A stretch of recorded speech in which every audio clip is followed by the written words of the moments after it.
When Hurricane Michael struck Lynn Haven last October, the city of nearly 21,000 people looked to Mayor Margo Anderson for leadership. I don't think people realized the amount of devastation, and even those people who stayed and who had prepared with water and food and the things that they would need, their entire houses were destroyed. So even those supplies that they had were gone. It was an emotional ride for Mayor Anderson as she weathered the storm in the police annex building with her husband and first responders of the police department. My daughter lives in Jacksonville and had been in Washington, D.C. for 15 years before that as an attorney. And the last time I talked to her on the phone before we lost all of our communications, she was very frightened and telling me, "Mom, I've never seen anything like this on radar," and she was telling me what she was hearing.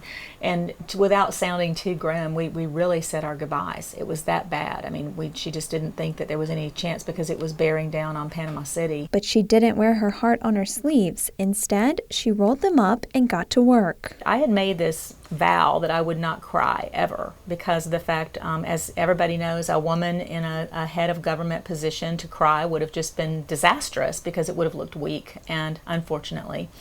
And so I was pretty stoic. The neighborhood of Jacksonville and Ponte Vedra Beach and St. Augustine, they sent us 7 semi-trucks of supplies over the first 3 or 4 days after the storm. And literally, we're the lifeblood of the city. And we were literally feeding 7,000 to 10,000 people a day with hot meals and giving out supplies. And it was a very difficult time, but it was a time when everyone was, really helping each other, and those who couldn't help themselves, some for the very first time in their lives.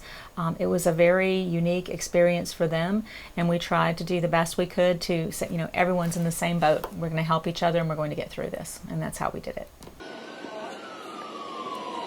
This is the building where we rode out the storm together on October the 8th. Mayor, Commissioner Russell, Lynn Haven PD, and today, back behind it, we're all alive, and there's a great big food operation going on. In the midst of so much loss, she also gained a close companion. Buddy was thrown away by an owner. He was left in his crate in the Walmart parking lot, and his crate was tipped over and filled with water, and he survived the storm there alone. I can't imagine what that was like. And he kissed me in the face, and he had me at hello. And I will tell you that Buddy rescued me as much as I rescued him. I started sleeping. Mayor Anderson has become a vocal advocate for mental health since the storm. I think there's 2 types of recovery right now going on.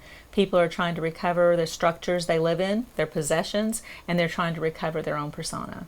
People are so emotionally distressed, they're depressed, reality has set in here. There's literally no answers to so many questions that people have. I think that depression and anxiety and anger, all those things are cycles that people go through after something like this.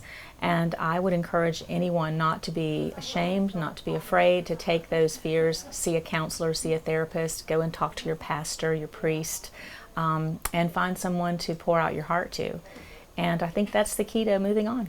But as far as a city recovering, I think that Lynn Haven is really on a bright path right now. In Lynn Haven, for News 13, I'm Amber Spradley, Panhandle Strong.